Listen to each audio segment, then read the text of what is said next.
नमस्कार, आप देख रहे हैं प्योर पॉलिटिक्स, साथ में आपके शिखा ठाकुर। मध्य प्रदेश, राजस्थान और छत्तीसगढ़ तीनों राज्यों में इसी साल के आखिर में होने हैं चुनाव। राजनीतिक दलों का काम है चुनाव की तैयारी करना और जाहिर सी बात है कि चुनाव में जिसकी तैयारी जितनी मजबूत होगी, नतीजे उसके पक्ष में आने की संभावनाएं और बढ़ जाएगी। बीजेपी तीनों राज्यों में यात्रा निकाल रही है। राजस्थान और मध्य प्रदेश में यात्राओं की शुरुआत हो चुकी है, तो वहीं छत्तीसगढ़ में आज से ही यात्रा का आगाज हुआ। अगर बात बीजेपी की करें तो यात्राओं ने हमेशा बीजेपी को लाभ ही पहुंचाया। राजस्थान में 2003 में भी बीजेपी ने परिवर्तन यात्रा निकाली और वो सत्ता पर काबिज हुई। तो अगर यात्राओं के इतिहास पर जाएं तो 1990 में लाल कृष्ण आडवाणी की रथ यात्रा का असर ये हुआ कि 1991 के लोकसभा चुनाव में बीजेपी को 120 सीटें हासिल हुई। क्या इस बार भी ये परिवर्तन यात्राएं बीजेपी को कामयाबी देगी? ये एक अहम सवाल है। हमारे साथ हमारे पॉलिटिकल एडिटर अदिति नागर शर्मा जुड़ गई हैं। अदिति, लगातार हम इसी मुद्दे पर चर्चा कर रहे हैं क्योंकि टारगेट पर है 2024। सबसे पहला सवाल मेरा आपसे यही कि बीजेपी की परिवर्तन यात्राओं का आखिर उद्देश्य क्या नजर आ रहा है?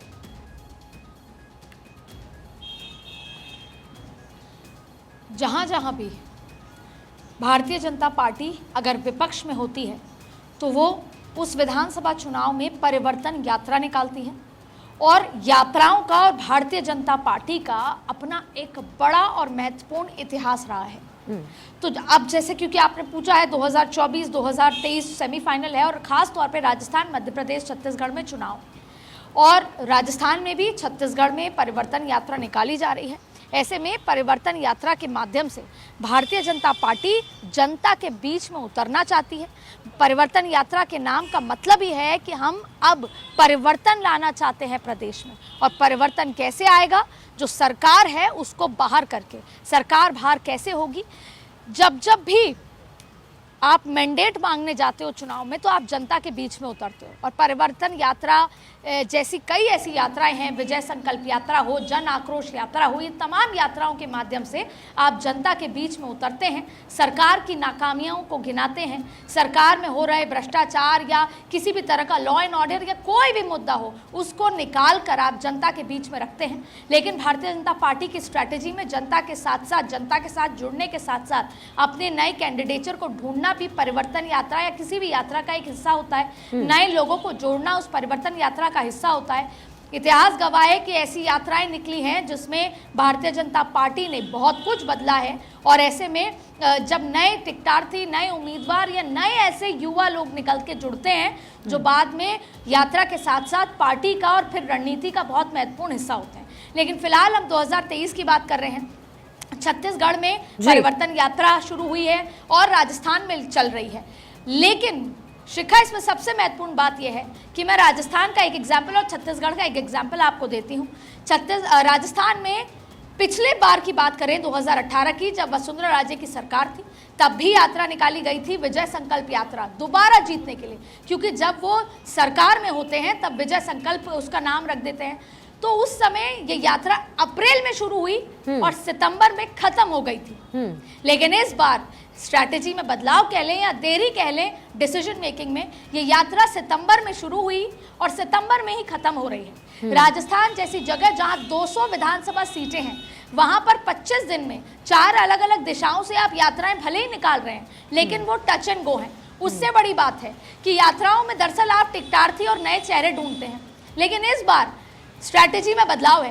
कांग्रेस को उसकी स्ट्रैटेजी से मात देने के लिए, कि कांग्रेस ने कहा था हम पहले टिकटार्थी घोषित कर देंगे, इसलिए बीजेपी उससे पहले टिकटार्थी घोषित कर रही है। यानी कि यात्राओं में आ रहे जो टिकटार्थी हैं या नए चेहरे हैं वो उस तरीके से नहीं देखा जा रहा, क्योंकि टिकट तो पहले ही अनाउंस कर रही है बीजेपी। तो रणनीति में बदलाव है। फिलहाल छत्तीसगढ़ में भी यात्रा और राजस्थान में भी यात्रा सीधा है कि जनता के संपर्क में आकर जो एग्जिस्टिंग सरकार है। हाँ, तो ऐसे में अदिति, आपकी बातों में और ऐड ऑन करते हुए ऐसे में ये पूछना गलत नहीं होगा कि बीजेपी और फिर राजनीतिक यात्राओं का क्या कुछ रिश्ता अभी तक रहा है? ये एक सवाल इसलिए भी क्योंकि 2024 का चुनाव और राहुल गांधी जिस तरीके से यात्रा निकाल रहे थे, इसका मिला जुला एक असर कहीं ना कहीं कांग्रेस पार्टी पर नजर तो आया है। तो क्या ये रणनीति भी बीजेपी की इसके पीछे है, यात्राओं के पीछे? इसमें दो महत्वपूर्ण सवाल आपने पूछे हैं। एक है बीजेपी और यात्राओं का इतिहास, दूसरा है राहुल गांधी। बीजेपी और यात्राओं का इतिहास किसी से नहीं छुपा, और खास तौर पे अगर भारतीय जनता पार्टी के उन कार्यकर्ताओं से बात करें तो एल के आडवाणी को याद करना जरूरी हो जाता है।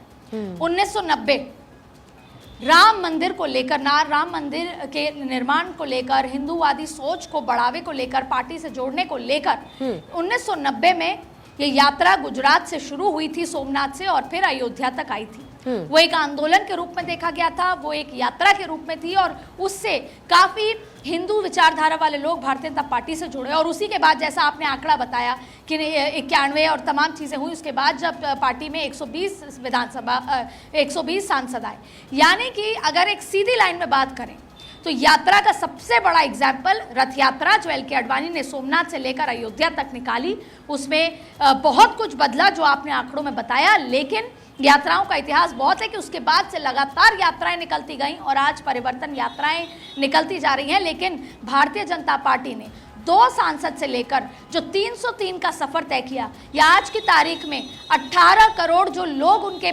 सदस्य हैं, स्थायी सदस्य हैं पार्टी के, यही सच्चाई है यात्रा की, कि यात्रा से भारतीय जनता पार्टी 2 सांसद से 303 तक के सफर पर पहुंची है। अब दूसरा सवाल है राहुल गांधी।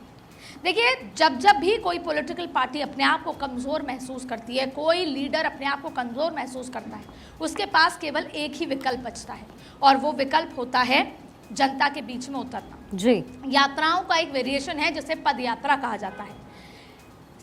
साउथ में भी काफ़ी यंग लीडर्स ने पूरे प्रदेश में पद यात्राएं निकाली और उससे उनको बहुत फायदा निकला। आपको बता दें कि वसुंधरा राजे खुद पद यात्रा प्लान कर रही थी इस चुनाव में, लेकिन फिर चीजें बदल गईं। खुद चाहती थी कि वो राजस्थान में पदयात्राएं करें, मंदिर टू मंदिर जाएं और लोगों से मिलें।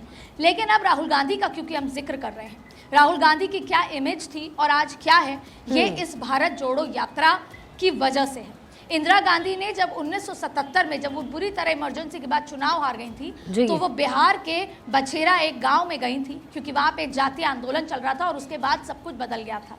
राहुल गांधी ने भी घर से निकले, क्योंकि अक्सर उनको राजा बाबू कहा जाता था, स्पून फीडर कहा जाता था, तमाम चीजें कही जाती थी। उन्होंने भारत को समझने के लिए, भारत को जोड़ने की यात्रा निकाली, और उससे कोई और बदलाव हुआ या नहीं हुआ, राहुल गांधी की पर्सनैलिटी में एक पॉलिटिकल बड़ा बदलाव हुआ। उनको भारत को समझने की शक्ति मिली और कांग्रेस ये मानती है। तो ऐसे में यात्राओं का योगदान, और अगर भाजपा की बात करें तो देश की राजनीति को भगवा ही यात्रा ने किया, और जो कि सबसे बड़ा इतिहास है 1990 की राम मंदिर वाली यात्रा ने देश की राजनीति को भगवा किया था। उसी उम्मीद के साथ राहुल गांधी भारत जोड़ो यात्रा में निकले, जिससे कि वो कोई परिवर्तन कर। बिल्कुल, और देखिए राहुल गांधी कहीं ना कहीं वो लेगेसी को भी फॉलो कर रहे हैं, क्योंकि ये तो देखी गई बात है ना अदिति, कि आपने खुद कहा कि इंदिरा गांधी ने जब यात्रा निकाली उसका फायदा उनको पहुंचा। लाल कृष्ण आडवाणी जी, उन्होंने जब रथ यात्रा निकाली तो उसका फायदा हुआ। लेकिन क्या बीजेपी इस पॉलिटिक्स को थोड़ा डिफरेंटली करना चाहती है, क्योंकि it is all about Modi? BJP की रथ यात्रा कैसे प्रधानमंत्री मोदी के रोड शो में बदली है? क्योंकि हमने यही देखा है कि रथ यात्रा जो एल के आडवाणी जिनका आपने भी जिक्र किया, उसके बाद प्रधानमंत्री मोदी होते हैं तो रोड शो होता है। देखिए, वो तो कभी नहीं भूला जा सकता जो 1990 में सोमनाथ से लेकर जो अयोध्या तक हुआ था। लेकिन क्योंकि प्रधानमंत्री मोदी के लिए या अमित शाह मोदी की बीजेपी को बीजेपी 2.0 कहा जाता है, जो भी चीज़ होती है वो हाईटेक तरीके से होती है, अलग तरीके से होती है, अलग इवेंट और एनर्जी के साथ होती है, अलग रणनीति के साथ होती है, तो उसका सबसे, और ये मेहनत की बात है, ये कोई आसान चीज़ नहीं है। भारतीय जनता पार्टी ने यात्राओं को भी 2.0 किया, यात्राओं का भी एक नया स्वरूप पैदा किया जिसे रोड शो कहा जाता है। और आज उसी रोड शो के लिए पूरा का पूरा देश सड़क पर आ जाता है। और इसका सबसे बड़ा एग्जाम्पल है गुजरात में हुआ सबसे लंबा रोड शो, 50 किलोमीटर का रोड शो खुद प्रधानमंत्री नरेंद्र मोदी ने किया, और पूरा का पूरा गुजरात जो है सड़क पर आ गया था प्रधानमंत्री नरेंद्र मोदी को देखने के लिए। बारिश होती है, प्रधानमंत्री मोदी का रोड शो नहीं रुकता, किसी भी स्थिति में रोड शो नहीं रुकता। इस ये जो वर्जन है, नया वर्जन, हाईटेक वर्जन लोगों से जुड़ने का, क्योंकि उनकी एक ही सोच है कि हम कैसे जनता के साथ कनेक्ट कर सकें। यही वजह है कि वो खुद टीवी पर आ जाते हैं, 8 बजे बात करते हैं, संबोधित करते हैं, भाषणों में सीधे जनता को संबोधित करते हैं, लाल किले की प्राचीर से जनता को संबोधित करते हैं, और वहीं इतने सिक्योरिटी इश्यूज होने के बावजूद भी वो रोड शो करते हैं, चाहे फिर वो हिमाचल हो, चाहे फिर वो गुजरात हो, चाहे फिर वो राजस्थान हो। तो एक नई भारतीय जनता पार्टी का जो ये नया कॉन्सेप्ट है, रोड शो में आकर जनता से कनेक्ट करना, उनसे बातचीत करना, आई टू आई कांटेक्ट करना, हाथ हिलाना, मुस्कुराना, फूलमाला देना, फूलमाला लेना लोगों को। मुझे याद है, आप भारत तो छोड़िए, अमेरिका में गई थी। अमेरिका में भी जब प्रधानमंत्री मोदी पैदल चल रहे थे, वो उसके बाद वहाँ पे जो रह रहे NRIs जो थे, जो इंडियंस थे, वो प्रधानमंत्री मोदी के उस शो को देखकर उनका हाथ पकड़ना चाहते थे। वो महसूस कर रहे थे कि हमारे देश के प्रधानमंत्री आए। तो ये एक कैसे जनता के साथ कनेक्ट होने का एक नया वर्जन है जो प्रधानमंत्री मोदी ने ऐतिहासिक किया। कर्नाटक में भी एक बहुत बड़ा रोड शो हुआ, भले ही जीत में कन्वर्ट नहीं हो पाया, लेकिन लोगों के साथ कनेक्ट करने का ये यात्राओं का जो वेरिएशन एक तरीका रहा, एक तरीका रहा तारीख में सबसे महत्वपूर्ण और सबसे डिफरेंट वेरिएशन। लेकिन अब इसको 2.0 कह दें क्या दीदी? मतलब ये कहना कि आपको सही लग रहा है, क्योंकि जिस तरीके से भारत जोड़ो यात्रा राहुल गांधी की तरफ से निकाली गई, और हमने अभी बातचीत भी इस पर की है कि एक मिला जुला असर नजर आया है। राहुल गांधी की कहीं ना कहीं इमेज में बदलाव तो कम से कम हुआ, और प्रधानमंत्री मोदी वो रोड शो करते हैं, तो इसको 2.0 कह दें क्या? देखिए, हर पॉलिटिकल लीडर का उसको इस बात की आज़ादी होती है, या किसी भी पॉलिटिकल पार्टी की, कि वो दूसरी पॉलिटिकल पार्टी के सामने एक बड़ी लाइन खींचे। और अच्छा है कि राजनीति में एक दूसरे के पैर खींचने की जगह एक बड़ी लाइन खींचनी ज़रूरी है। 50 किलोमीटर की जो रोड शो प्रधानमंत्री मोदी ने किया था, वो ऐतिहासिक है।